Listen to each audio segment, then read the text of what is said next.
Hello, I'm Nick Cater from the Menzies Research Centre, and this is the Water Cooler Conversation, coming to you from the engine room of ideas here in Sydney. In this edition, I want to focus on the tragedy of the botched withdrawal from Kabul by US forces, what it means for that country, its people, our security, the standing of the US, and not forgetting what it means for those people with a great deal invested in the outcome in Afghanistan, the men and women who served there, either in uniform or as civilians. Dave Sharma is one of the most objective and intelligent observers on these matters that I have the good fortune to know. I first got to know him as the Australian ambassador to Israel, a position he assumed in 2014 at the frighteningly young age of 37. He left the diplomatic service to stand for the federal seat of Wentworth after the retirement of former Prime Minister Malcolm Turnbull. Winning the confidence of voters was not as easy as it should have been and not as easy as I thought it would have been. But nonetheless, I was personally delighted when he got there at his second attempt at the 2019 election, which just goes to prove what I've always thought about this guy. The more you get to know him, the more you like him. Dave Sharma, thank you for joining Water Cooler. So Dave, I've been particularly looking forward to our discussion today as an opportunity to talk about something other than the war on COVID, but regrettably, of course, we must focus on a much far more serious military war, the war in Afghanistan, and the images that we've seen this week and what they symbolise. First of all, with your foreign affairs hat on, all your experience as a diplomat in that sphere, how do you see this week's events in context of a 20-year war? Look, I think this week's events have been an unmitigated tragedy and a fiasco and a disaster for anyone that cares about United States standing and credibility and the strength and cohesion of the Western alliance system. I don't think there's much in the way of sugarcoating that you can do. The pictures and the imagery themselves are very damaging. The chaotic scenes at Kabul airport and desperate Afghan civilians clinging to the undercarriages of departing C-17s and C-130s and falling to their deaths. But there's sort of ignominy and dead of night nature of the departure of US forces. They left Bagram, of course, without telling their Afghan local partners. President Biden, in fact, accelerated the withdrawal timetable that President Trump had agreed. And there was no effort made whatsoever to hold the Taliban to the commitments, limited though they were, that they had made as part of this withdrawal arrangement. So I think it sends a really damaging signal about the strength of US security assurances to other allies around the world, their willingness to stay and fight and shore up local partners. And it will have a sobering effect upon all those, and this includes Australia, all those countries that depend upon or rely upon US security guarantees, security assistance for their own national survival. Already in Taiwan this week, I mean, unsurprisingly, this has been a matter of very live public debate amongst Taiwanese commentators and think tanks and governments, because they've seen the United States turn on a dime. We're talking about a commitment that was 2 decades long, $2 trillion spent, over 2,000 American lives lost. And the Americans have just sort of turned on a dime and left. And the thing I find most frustrating here, no one was asking the United States to send in another 100,000 troops. No one was asking them to shed a lot more blood or spend a lot more treasure. We'd reached the point where the US presence there, the NATO presence there, was sustainable financially, sustainable diplomatically and politically, and sustainable in terms of a sort of a commitment of service people. You know, the presence there was about 1/5 of what they've got in Korea. No US servicemen had died now, or been killed rather, in over 20 months. But the mere fact of the US presence, as it does many places around the world, stiffened the spine and shored up the Afghan national forces and acted as a deterrent to not only the Taliban, but any number of other outside actors that are now going to exploit this vacuum.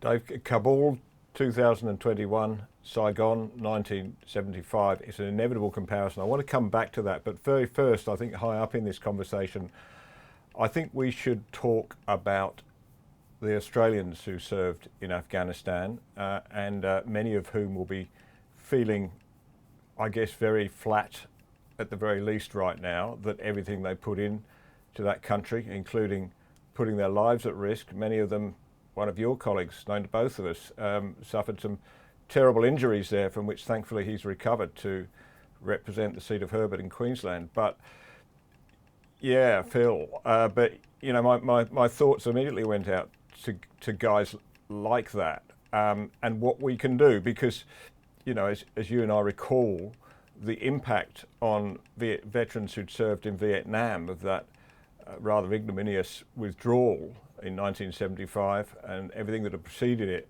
was profound, and the fact that they felt that they'd fought a war that was desperately unpopular and they were persona non grata. I mean, you know, now you go around country towns and you'll spot the Vietnam veteran in the pub very often at 11 o'clock in the morning. What can we do, or what should we be doing to reach out to our veterans to tell them that they've honoured their country in a great way? It's a very important point you make, Nick, and I think it's exceptionally important now that more than ever that we recognise and honour the service of people who've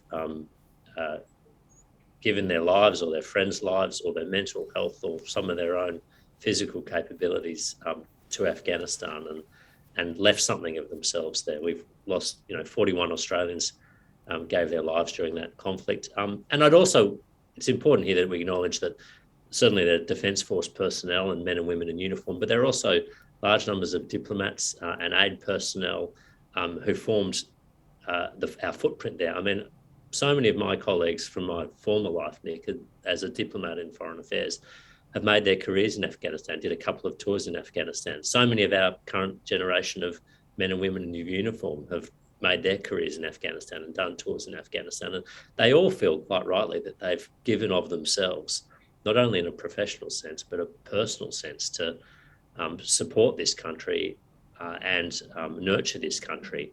And rightly now they look back and they think, well, what was that all for? What was it all about? Because 20 years later, the Taliban is back in control. It's better armed and it's in control of more territory than it was in 2001. I think all we can do, and there's no sugarcoating that, I think all we can do is say to all those people, we did everything that, you did everything that we asked of you. You acquitted yourself with honour and distinction.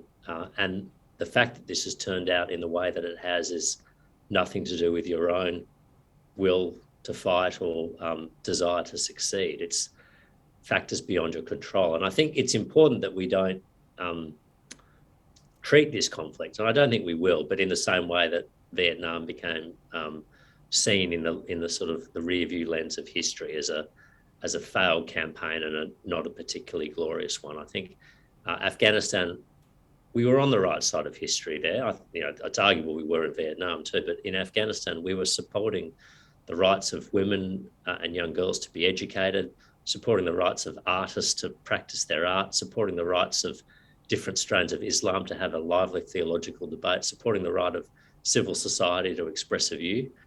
All those things we were on the side of, and we created the space to allow that to happen. People should be proud of what was achieved there, even if those achievements have not proved enduring. Yeah, I might put my position on Vietnam at some stage if I'm brave enough, because it runs contrary to the narrative, and I've lost friends on this topic. But look, the comparisons with Saigon 75, Kabul 2021, I just you just can't ignore them in my book. And let me tell you a couple of anecdotes from my own career as a foreign correspondent that might illustrate that. In 1995, 20 years after the fall of Saigon, as I still insist on calling it, I was in what is now Ho Chi Minh City to follow up, 20 years later in the stories. And one story that drew me, wouldn't let me go, was the story of the Australian consulate, I believe it was then, because it was situated in the Caravel Hotel there in the main street, in the main square next to the town hall, just opposite the Rex Hotel, where the daily briefings would occur for the American reporters, often known as the 5 o'clock follies. But I divert. I wanted to find out what had happened to the locally employed staff at that consulate when the Australians had to abandon it just before the Americans left. Very similar situation. As you can see, the parallels, they're abundantly clear. There were stories at the time that the then head of mission had fled in a plane with his family, his possessions, and his dog, and left behind the locally employed staff, who were, of course, it's real serious danger from the incoming communist government. But of course, on investigating it so often, I found that story to be completely untrue. He'd pleaded with Canberra, with Gough Whitlam, in fact, who was then de facto foreign minister as well as being prime minister, to allow the staff to travel with him, and had permission refused. Now, it's far too early to know details of the circumstances now, but I think you and I have enough confidence in Peter Dutton and others who've been involved in this to know they would have done all they could. But what can we now do to assist those people who worked for us, not just in the diplomatic section, of course, but with our military and all sorts of other things we were doing there? Look, it's important we do all we can, and I'm confident and pleased that of the resourcing we're putting into this, and the risk that we're exposing our people to allow this to happen. As you know, we've got Defence Force personnel back into the theatre. We've got C-17s and C-130s. We've got people on the ground at Kabul airport now that are processing these individuals. And I think it's helped a little here by the fact that we did actually withdraw our diplomatic presence a few months ago now, as you'd recall. So we have had an orderly departure from Afghanistan, and it's given us some time that we don't have to worry about our own people. We can just worry about the people to whom we owe obligations. And since we withdrew our diplomatic presence in April or early May, we've already, we've moved a few hundred at least Afghans who are in need of protection and who worked for us to Australia and helped get them out. So, look, there is a lot more to do there, though, and it's and because we've had a presence there for 2 decades, there's many Afghans' lives we've touched and who've been of help to us, and their extended families who are all now feeling some danger. Tracking them down, enabling them to get out, making sure they've got documentation, and the passage to Kabul airport. These are all pretty difficult tasks in the environment that we're in. But I think as long as the best we can do, I think, is to maintain an air bridge to Kabul, which we have, process these people as quickly as we can, not be overly legalistic or bureaucratic in how we're assessing some of these claims. I think it's better to err on the side of generosity here, at least whilst we first get people out of Afghanistan. We can sort out some of the paperwork later, because time is not on our side here.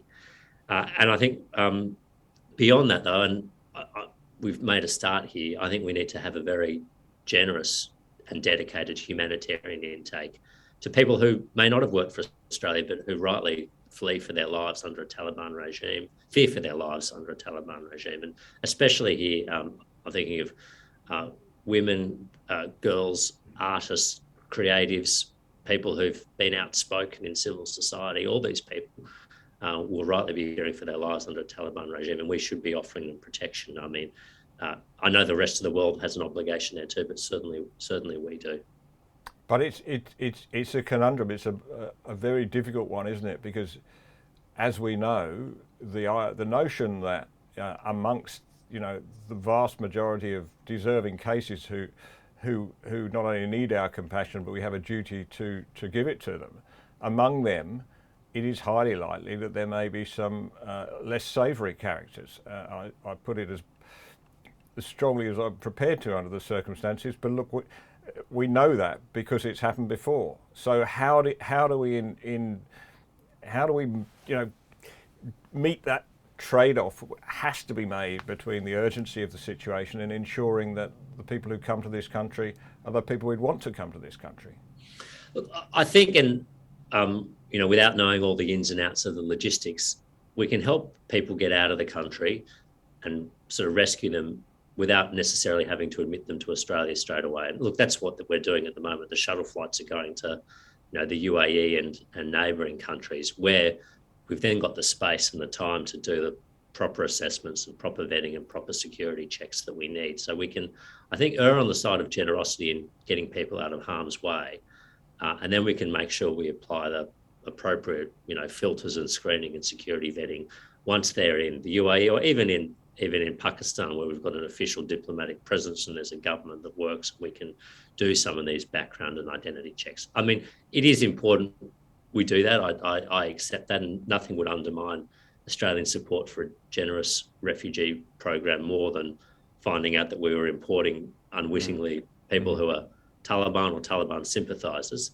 So we need to make sure we maintain the integrity of that program, but we also need to, get people out of harm's way, I think, as quickly as we can. And I'd expect and I hope that some of the UN agencies, particularly UNHCR, will, establish a significant presence in the countries around Afghanistan to which people will be fleeing, to make sure that they can start to process these people and assess their claims as refugees. Now, Dave, as somebody who was in the diplomatic service, I know you've probably got an inbuilt fear of being holed up in the corner of a bar somewhere with an old foreign correspondent and being told the war stories. But look, I'm going to share you one more anecdote anyway, because I think this makes a serious point. When I was in Hong Kong in the early 1990s, I was lucky enough to get to know a guy called Hugh Van Ness, who we used to be in the Foreign Correspondents Club there in Hong Kong every time I went in, and always never short of a drink. People were always buying a drink. I discovered what his secret was when I got to talk to him. Hugh Van Ness is now sadly departed at the age of 67, but Hugh was the man who took that very famous photograph, which podcast listeners won't be able to see it. We're going to try and put it up for YouTube viewers, but when I describe the photo, you'll know it in your head. It's the one that shows the top of the US embassy in Saigon in April 75, if my memory serves me correct on the month. And there's a ladder going up to the top of the roof and a helicopter picking people up, and there's this long stream of people waiting to be evacuated. And Hugh dined out on that picture for the rest of his all too short life. And good on him. His colleagues used to say that it was a pure accident that he just happened to point his camera in the right direction. At an era, of course, when you only had one shot, or you had 36 shots on a roll, it wasn't like today. But it's an iconic shot, and in many ways has come to symbolise that war, or certainly the way that war ended.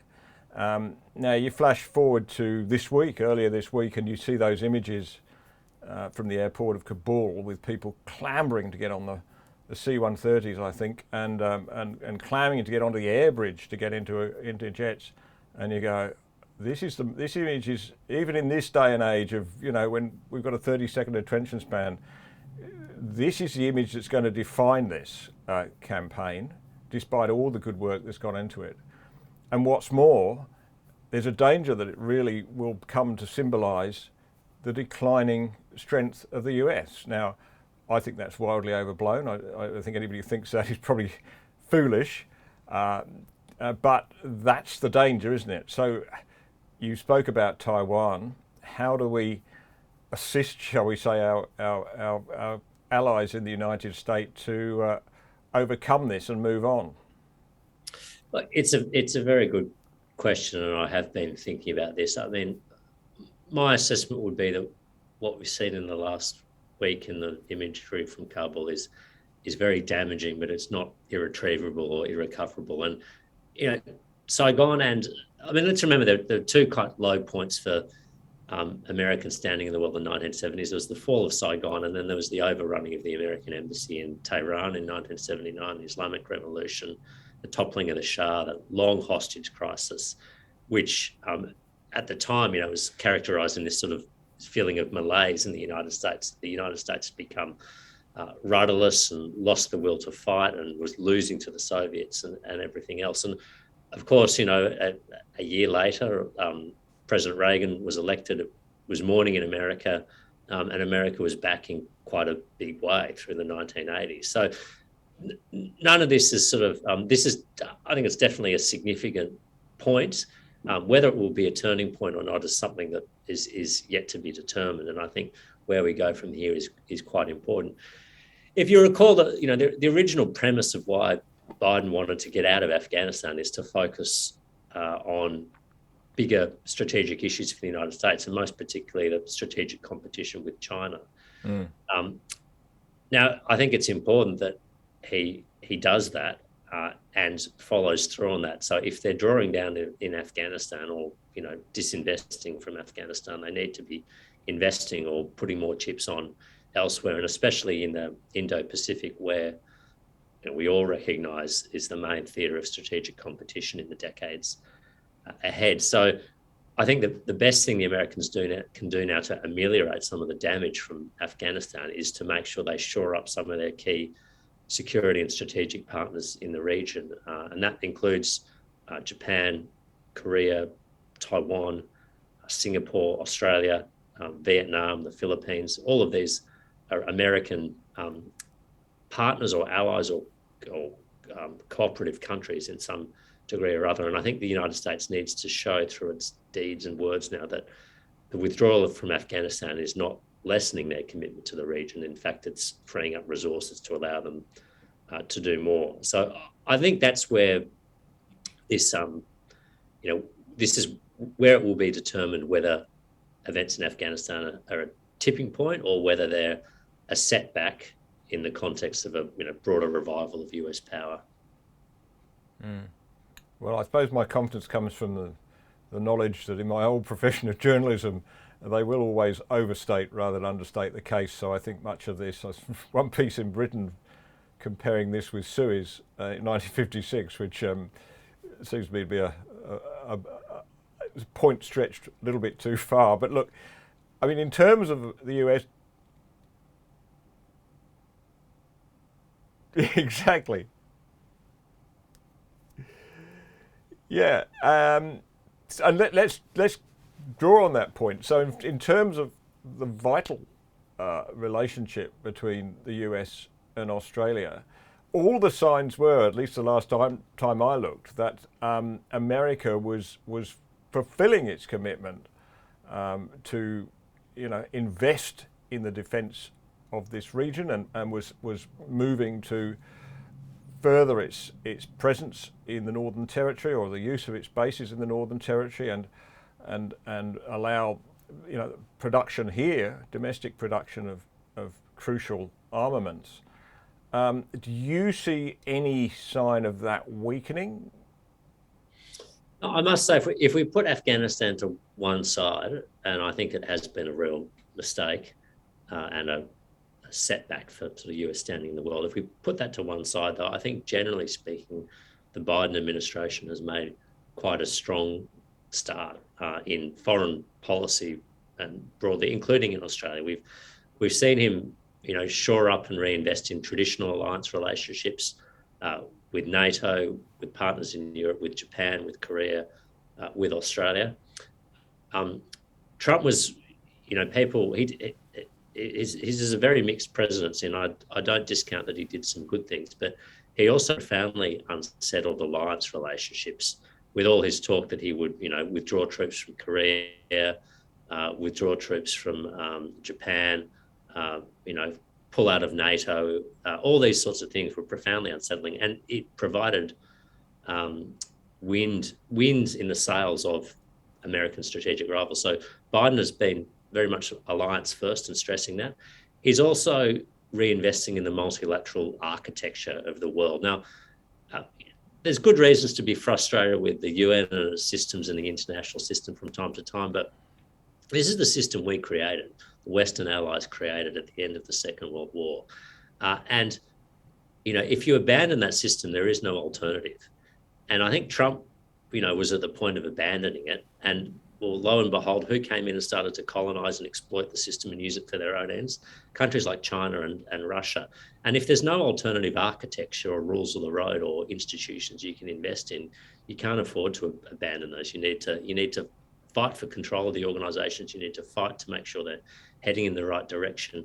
And I think we've seen that again from Biden. He's reinvesting in some of the multilateral institutions that Trump had started to abandon. And the last thing I'd say is, look, Trump had this strange puzzling, almost fascination with some of the strongmen autocrats of the world, from Xi Jinping in China to Kim Jong-un in North Korea to Recep Tayyip Erdogan in Turkey, who countries which aren't, Turkey's a NATO country, but none of them are really natural US allies. And again, that was profoundly on something, whereas Biden, I think, is taking a much more traditional view of who US partners it should be and which countries he should deal with. So I think, generally speaking, the Biden administration has made a good start on issues that matter to Australia.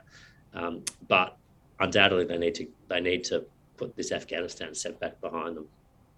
Yeah, nevertheless, I mean, this is the great paradox of Trump, isn't it? Under his administration, all the things you say are true about, and many much more we could say about the unconventional nature of Trump as president. But under his administration, the US was able to achieve, I think, two great foreign policy.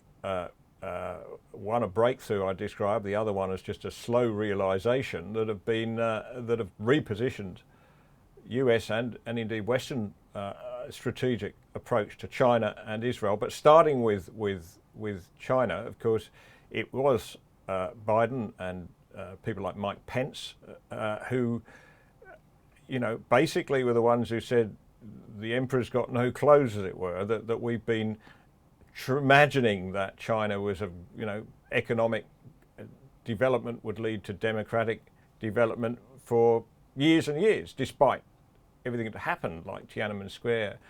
And it seems to me that the repositioning of the US towards China was long overdue. Australia, of course, as other Western allies have done, has followed suit, I think, with admirable expression of unity. Let's talk about that. What's the consequences of that and so forth? I think I'd agree. I mean, I think that the two big achievements of the Trump administration in foreign policy terms were the recalibration and recasting of the relationship with China.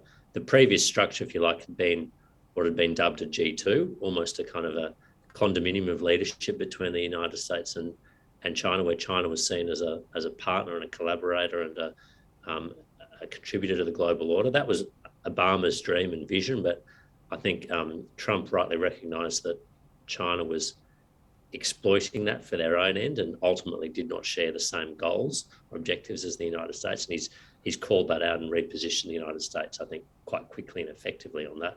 And the other one, of course, that he touched on is the Abraham Accords, or the normalisation between Israel and countries like the United Arab Emirates, Morocco, Bahrain, Sudan, and potentially others down the track, which is basically sort of recast the Middle East and provided a framework for these countries to cooperate against Iranian expansionism and Iranian nuclear ambitions and whatnot.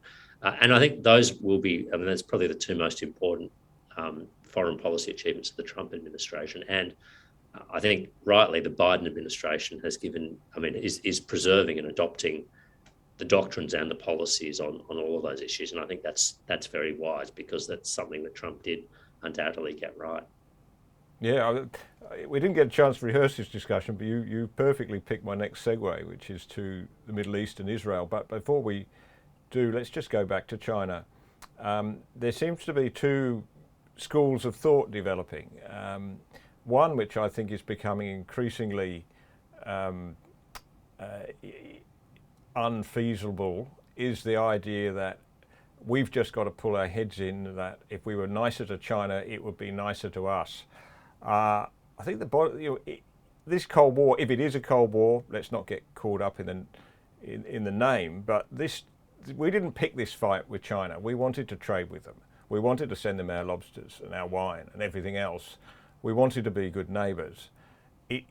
When you get a country like China it shows every appearance of wanting to pick a fight, how should we respond?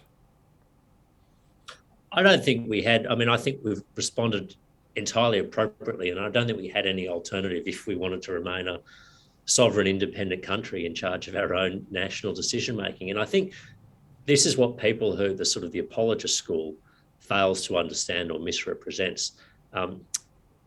China was asking of us, or expecting things of us that no self-respecting, sovereign, democratic nation accountable to its people could ever freely give. I mean, I think China's vision of the relationship with Australia was a sort of a subservient one where Australia benefited economically, but China enjoyed a veto over areas of foreign policy or national decision making. Because if you see where the rubber hit the road here, or where this sort of conflict started, it was because of decisions that Australia took in our own national sovereign interest that China found objectionable. The exclusion of Huawei from the 5G network for a national security reason, the introduction of foreign interference transparency scheme to make sure that foreign actors were not corrupting our political system or our public debate. Our desire to see the origins of the coronavirus properly investigated so that we could prevent a future recurrence of this, the changes to our foreign investment screening laws to make sure that we were not allowing assets to be controlled offshore by state actors.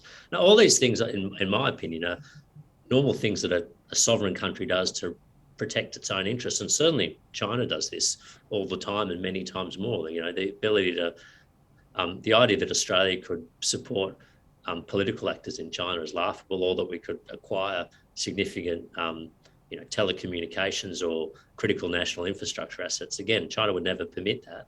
And they're within their rights to do so. They're protecting their sovereign interests. But this is all we have been doing in this. And the fact that China has found that objectionable shows you the sort of relationship that they expect to have. And, I think it goes back to the history of how China has viewed the world and the way they like the world order structured. If you look at their history, it's a hierarchical structure. It's with the Middle Kingdom and China at the apex of civilization, but also diplomatic relationships with countries in the satellites in varying degrees of subservience or obeisance or fealty to that central power. That's how China has traditionally been constructed. It's an empire traditionally. This is how it's behaved. This is its political structure, and this is its global, geopolitical structure. And I think under Xi, we're seeing that preference for that particular world order expressed again. And that's not the world order we live in. We live in the world order of the sovereign equality of states, the Westphalian system. And I think this is where all the tension in the geopolitical system is coming from right now. It's because of a fundamental difference in how the world order should be structured. And people that don't recognize this, I think, are always going to misdiagnose the causes of these problems. They're not just behavioural or incidental or around a particular incident or trade dispute. They're much more fundamental and structural than that. Well, that's right. And the fact that we seem to forget for a while that China had remained a communist country under communist ideology, albeit of a variety of their own, long after the Cold War had ended in Europe and the fall of the Berlin Wall. But look, I was an early adopter to the view that China's regime had not changed its spots, and I'm not going to. I promised that would be the last foreign correspondent story I was going to tell you, but I had a few nasty experiences covering China, including a very unfortunate evening spent with the People's Liberation Army once. But I won't go into it, except that I came away thinking, this regime is not a nice one. And by contrast, on a handful of occasions when I had the opportunity to go to Taiwan, it was like, feeling I'd been liberated. Taiwan was a lively, friendly place. People would stop and talk to you in the street, unlike China, where the effect of a communist government is really to destroy the social fabric. It was just chalk and cheese. But the thing is, this goes to the point that we have to keep making. It's not the Chinese people, because the people of Taiwan, of course, either came there from China or largely descended from people from the same stock. So it shows the value of democracy, it shows the value of freedom and why we're on that side. So here's the big question. In the event that mainland China attempted to take over Taiwan by force, does Australia have an obligation to go to support them as a fellow member of the free world? Nick, I'm going to, hypotheticals are always dangerous in foreign policy. John Howard was, I think I always recall him using this phrase, is that he didn't deal in hypotheticals or some variant thereof, where he won't engage in hypothetical questions. And they are particularly dangerous when it comes to these questions. I mean, all I could say that I think there was, it would depend very much on the circumstances at the time, like any international engagement would. I think, obviously, the main security guarantor of Taiwan is the United States.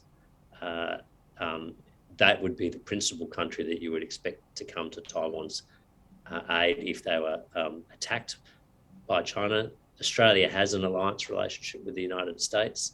The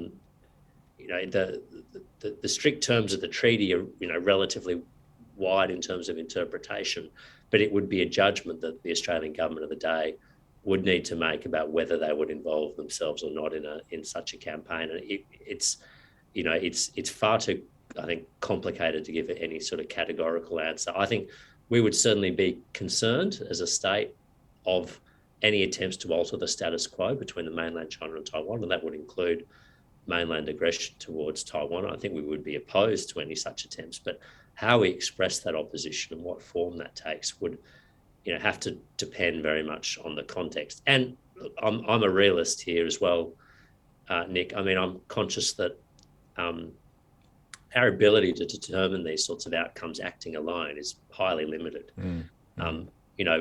We can defend ourselves and we can have a strategic impact beyond our shores, but we can't normally Australia acting alone is not significant enough in terms of our military might or our force projection capabilities to sort of be a determinative factor in these deliberations. So, you always need to keep that in mind, that what we might want to see happen is not necessarily what we will be able to achieve. You need to make sure that ends, correlate with means. Well, my respect for your perspective on foreign policy goes back before you entered Parliament.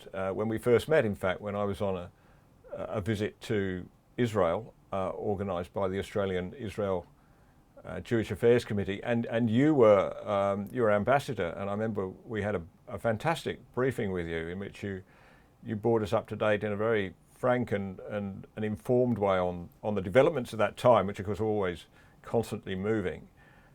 So I'm interested to know what you make of the current situation. Let's start with where you began on the Abraham Accords, and those those bilateral relationships, essentially those bilateral normalisation of relationships between Israel and some strategic countries in the region, that has really had the effect of I think quite helpfully of taking the Palestinian issue a little bit out of the spotlight, at least in terms of settling and coming to peaceful resolutions. It's no longer the sole issue that is the obstacle in its way, and better that way, in my view, because we can deal with that issue in its own right. Would that be your view? And also, can you bring me up to date? I mean, how is that initiative, that great initiative, going right now? Look, it's in very good health. I mean, there's a new government in Israel, as you know, new Prime Minister Naftali Bennett, a new Foreign Minister Yair Lapid. I know them both well. I dealt with them often when I was in Israel, and they're both very capable and competent and serious individuals. And I mean, even in the last month, I think Lapid, the Foreign Minister, has been to the United Arab Emirates. He's opened the Israeli embassy there. A new Emirati ambassador is in Israel now. I think last week or the week before, he was in Morocco. First visit by an Israeli foreign minister in 2 decades to Morocco. Again, in the process of opening embassies and establishing diplomatic relations. So I think the openings of the Abraham Accords are going from strength to strength. And interestingly, you're seeing as well, which I think is quite interesting, the sort of people-to-people ties that ultimately are the foundation of any relationship beginning to blossom as well. You've got Israelis, tourists traveling to the UAE. You've got Israeli business people and tech entrepreneurs traveling to the UAE. You'll soon start getting, I mean, it's just started as a trickle now, but Israeli tourists going to Morocco. There's a lot of Israeli Jews, Sephardic Jews or Mizrahi Jews, Eastern Jews, trace their ancestry to Morocco. So a lot of Jews are interested in going back and looking at their ancestral homes and their villages. So we're seeing tourism happen there as well. And ultimately, business and commerce and tourism and people-to-people ties are ultimately what underpins state-to-state relationships. And I think the fact that those are happening in these relationships shows you how positive the prospects for them are. Both countries, or all countries, see them as in their bilateral interest to be pursuing this relationship, but they also see it as part of a regional reconfiguration, which recognises, as you said, that the main fault line in the Middle East now is no longer the Arab-Israeli fault line. It's the Arab-Persian fault line. It's Iran and its allies and their expansionist aims in the regions against the status quo powers, which includes, most of the Arab states, the Gulf monarchies, and Israel. Yeah, I had a bit of a wry smile there, Dave, because I remember when those first agreements were announced to fly directly from Israel into the Gulf states. I think UAE was the first off the blocks, may have been Emirates, but I could be wrong on that.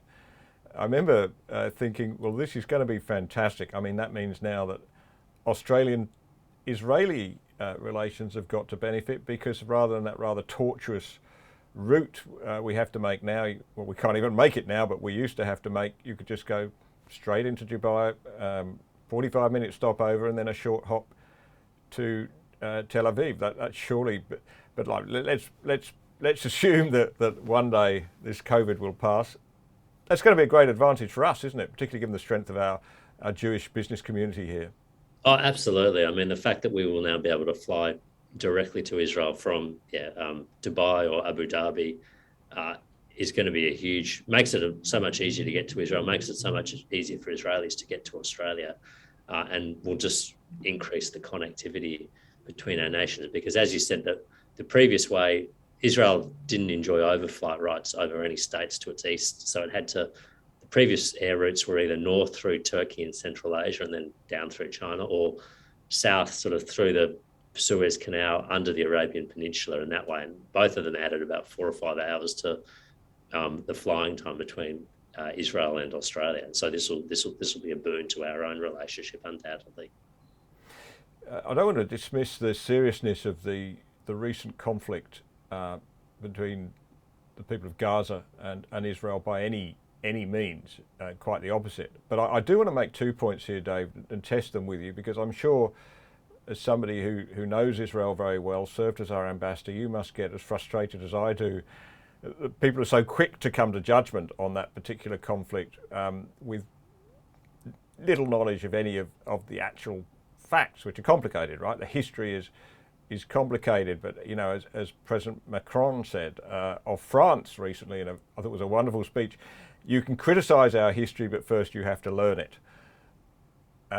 And I feel that's so true of the Middle East. You can come to a view, but let's learn the history. But anyway, let's go back to this. So it seemed to me two things. One, that it was the most predictable conflict you could imagine, choreographed as it often appears to be by the Palestinian leadership, not the people, for their own advantage, and done possibly to get themselves back in the deal after the Abraham Accords.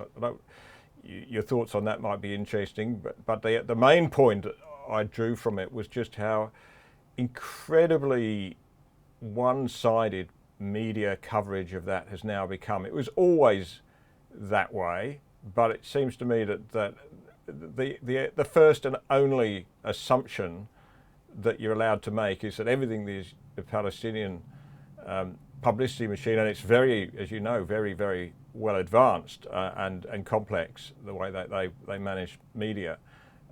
Everything they say is correct. Everything you hear out of Tel Aviv must be lies. Get your views on both of those assessments, so it's not too big a double question. No, of course. Look, I think you're absolutely right. People, it's strange. This is on nearly any other international issues. People will often recognise that there's a lot that they might not know, and they'll be slow to rush to judgment. And they recognise that most international conflicts are complicated and have deep histories and long-standing grievances and whatnot. People will often not profess a clear view. But the Israeli-Palestinian conflict, for some reason, people have a high degree of certainty about who's right and who's wrong. And they seem to be very quick to attribute motives to either side and blame one side and not the other. And it doesn't make any sense in this conflict, to my mind. I mean, the most recent conflict, and people need to understand this, it's very, very difficult to explain it sometimes, but the most recent conflict started because Hamas was firing rockets at civilian populations in Israel. That's the reason the conflict of early this year started. It's also the reason that the conflict in 2014 started. Mm-hmm. It's also the reason the conflict in 2012 started. And it's also the reason the conflict in 2009 started. It started because of Hamas aggression against Israel. Israel is not occupying Gaza. Israel is not in Gaza. There are no Israelis living in Gaza. There is no IDF presence in Gaza. The Gazans are left to govern themselves. Hamas does a bad job of governing Gaza, but that's really between them and the Palestinian people. And so the idea that Israel is somehow provoking these conflicts is wrong. All Israel does in these conflicts is act in self-defense. And as soon as Hamas stops firing the rockets, that's when the conflict stops. It's pretty easy to start the conflict and it's pretty easy to stop it as well. But people often confuse the asymmetry of weaponry and the asymmetry of damage for, an attribution of blame. It's undoubtedly true that Israel has a more sophisticated military than Hamas. It's also unfortunately true that when there is a conflict between Israel and Gaza, more civilians die on the Gazan side than the Israeli side. And that's for a range of reasons, because Hamas embeds military infrastructure and command posts and rocket launching sites in civilian buildings, in apartment buildings, in schools and hospitals and things like that. And it's also a product of the fact that Israel has invested a lot in protecting its civilian population through things like the Iron Dome defense shield, through things like bomb shelters in apartment buildings, all those sorts of things. So, the fact that there is not an equal number of casualties on both sides does not mean that, one side is to blame and the other side is blameless. Completely not the case. And I think this is what people, should understand. The other thing I think that's worth representing here, worth portraying, is people often think that the Palestinians are a single political entity. Well, they're not. There's Hamas that rules in Gaza, which is the one that's always fighting with Israel and provoking wars. And then there's the Palestinian Authority, or Fatah, which is based in the West Bank, which cooperates with Israel on security matters. They don't have a beautiful relationship, but they cooperate on borders, they cooperate on intelligence matters, they have a shared interest in making sure Islamic extremist groups like Hamas do not take foothold in the West Bank. They have an interest in stopping terrorist attacks, all these sorts of things. So one part of the Palestinian population wants to live alongside Israel. They want an independent state, and I think that's a completely legitimate expectation and aspiration. But they're interested in getting it through negotiation and diplomatic means. The other part, which is ruled by Hamas in Gaza, is not interested in coexistence with Israel or the Jewish people. Its own mandate wants to wipe Israel from the map and reclaim all the land west of the Jordan River for a Palestinian state. And I think in that situation, Israel doesn't have a lot of good options. There's not much it can do when an entity that's committed to your own destruction commences wars against you. All you can really do is defend your own population and try and prevent it from happening again. And that's what Israel did do in this last conflict. Yeah, anybody who thinks our parliament is chaotic should have a look, of course, at Israel's. It's very hard in their system of government to get a strong majority either way. So it's always a coalition of some sorts, and it's always lively. But here's the point about it: is that it is a very, very active democracy and a very free country. And the things, both my visits there, I've come back absolutely in no doubt where we stand as a nation and which side we should support if you see this as a battle between freedom and tyranny, as it certainly looks like at the moment. So it must disappoint you, as it disappoints and scares me a bit, what's happening to our Labour Party, which is really split on this question. There were very, very strong supporters of Israel in Labour, as you know, particularly in Melbourne. Bill Shorten, for instance, Julia Gillard, I could go on. But less so in New South Wales, and it seems to me that the New South Wales side that want us to do everything to recognise and support the Palestinian nation, as they call it, is the right way to go. How do you read what's happening in the Labor side, and how serious should we take this? I think I'd make 2 points.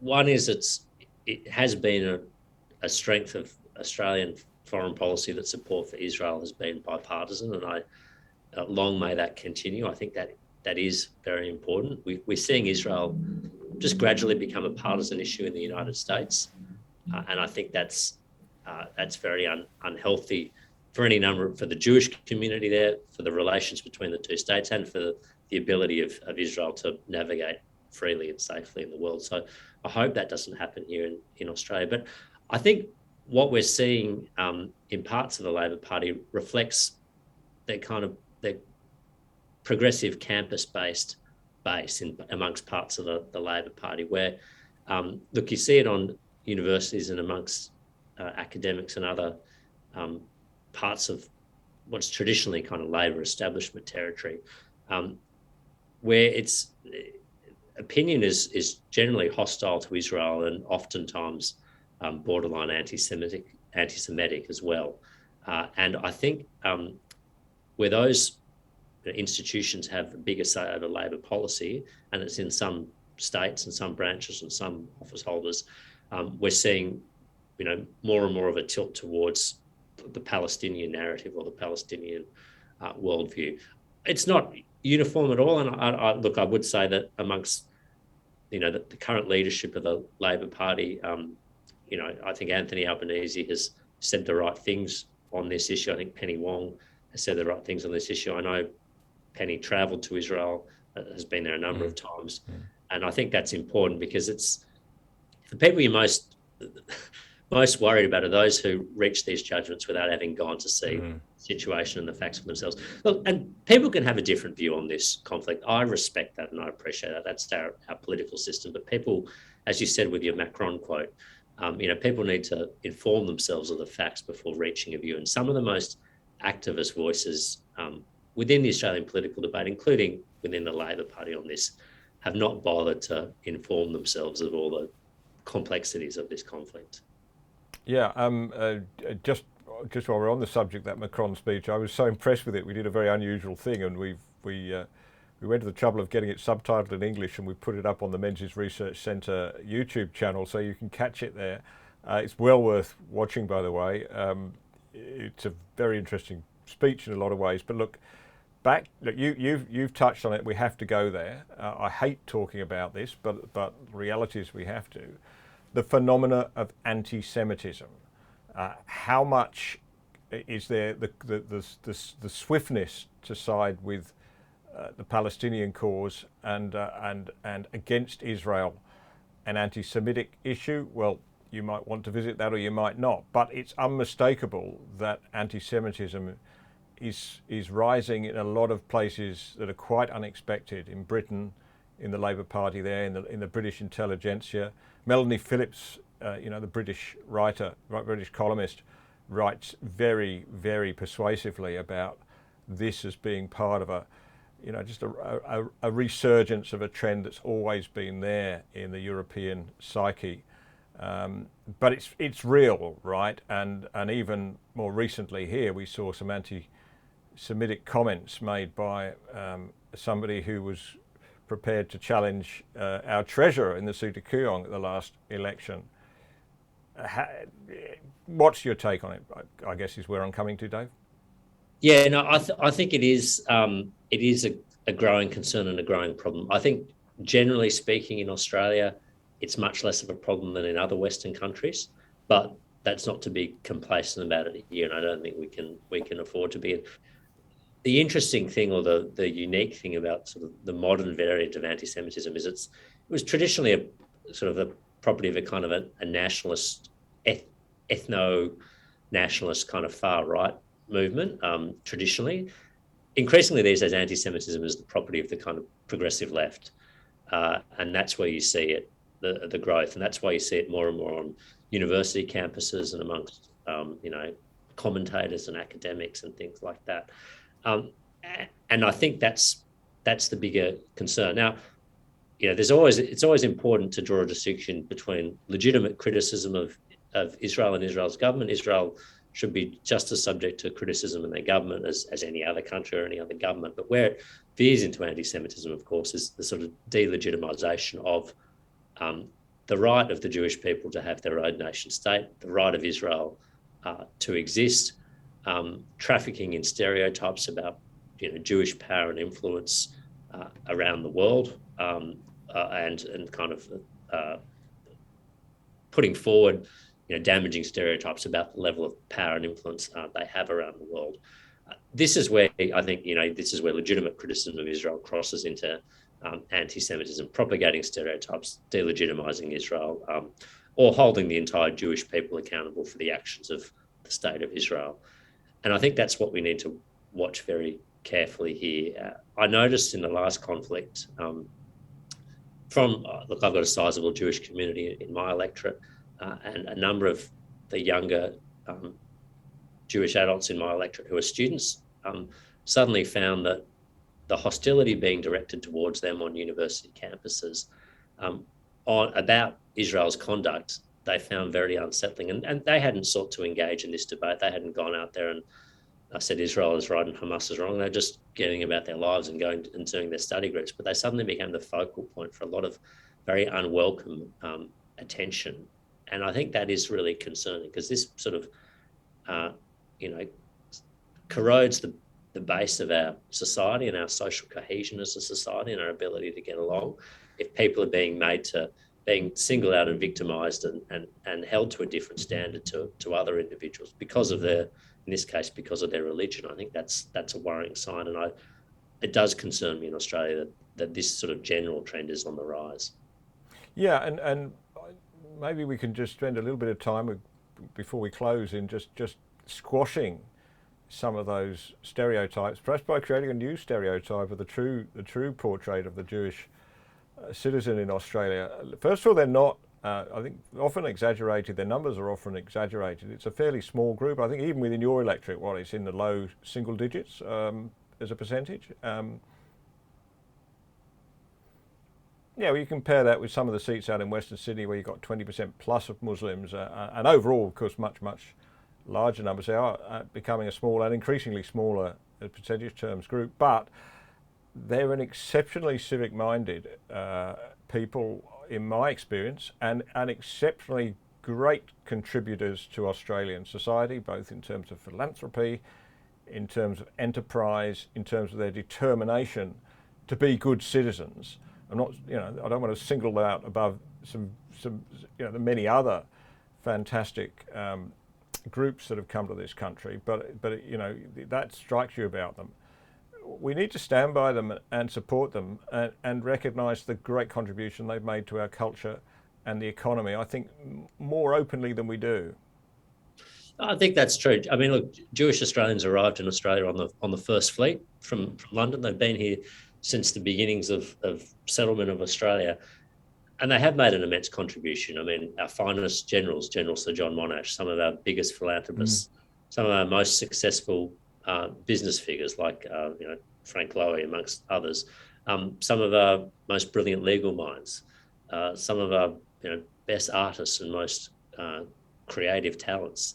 They're all Jewish Australians, and they're proudly Australian. And there's no doubt about their nationality or loyalty to Australia, but they're also proudly Jewish, and they practice their faith and their religion and their traditions and observe all of those things. And this is what makes Australia great, of course. We don't demand only a single form of identity, and you don't have to be Australian at the exclusion of being something else. You can be Jewish Australian, you can be Indian Australian, you can be Muslim Australian, you can be any number of things. We accept that as an identity, because we're not narrow in how we define our nationalism. We just expect adherence to certain civic norms and the upholding of, democracy, the rule of law, equal rights. Those sorts of things is what defines being an Australian. And I think Jewish Australians have made an immense contribution to that. And if we start to sort of,